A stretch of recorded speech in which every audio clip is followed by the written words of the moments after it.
Black CEO's mother, publicly humiliated by billionaire white family. Then he cancels the $900 million deal. Before we dive in this story, hit the comments and tell us your city or country. Let's see how far this story reaches. If you like the video, please subscribe. She had only stepped in to fix her headscarf. Just a soft-spoken, elderly black woman attending a high society brunch. But the sneers started the moment she walked through the gates. Whispers, eyes rolling. Then came the billionaire's wife smirking. "You must be with catering. The food goes around back." She smiled gently. "I'm just here to support my son." Laughter. "Oh, who's your son?" "The valet." What they didn't know, what no one knew, was that her son was about to sign a $900 million merger with the family's empire until he found out. What they did? Watch until the end. Blake was a tech visionary, a self-made billionaire, and the CEO of a company that revolutionized AI infrastructure. For months, his firm had been negotiating a nearly $1 billion merger with the Worthington Group, a legacy investment dynasty known for its generational wealth and its subtle disdain for outsiders. When the final meeting was set a private brunch at the Worthington estate, Donovan asked his mother to attend.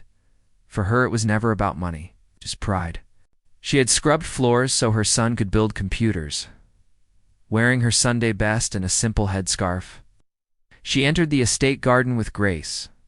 She didn't expect to be greeted like royalty, but she never expected to be humiliated, because no one saw her as the mother of a CEO, they saw her as the help. And what followed would reveal exactly how deep their prejudice ran. The moment she entered the marble courtyard, heads turned. The servers passed without greeting.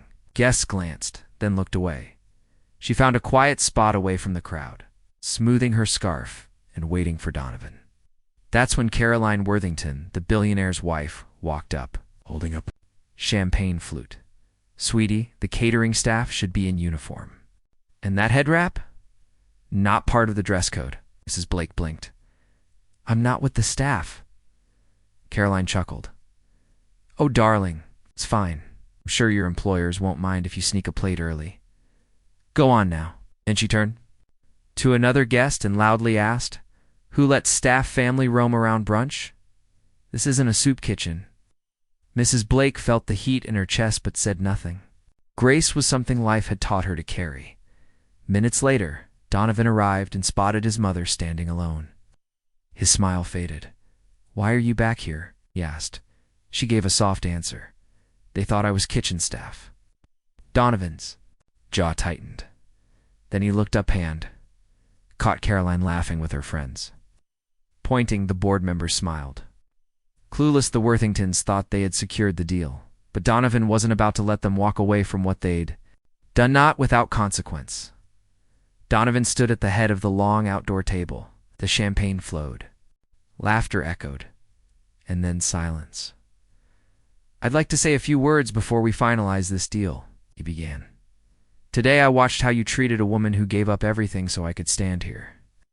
My mother." Caroline's face drained of color.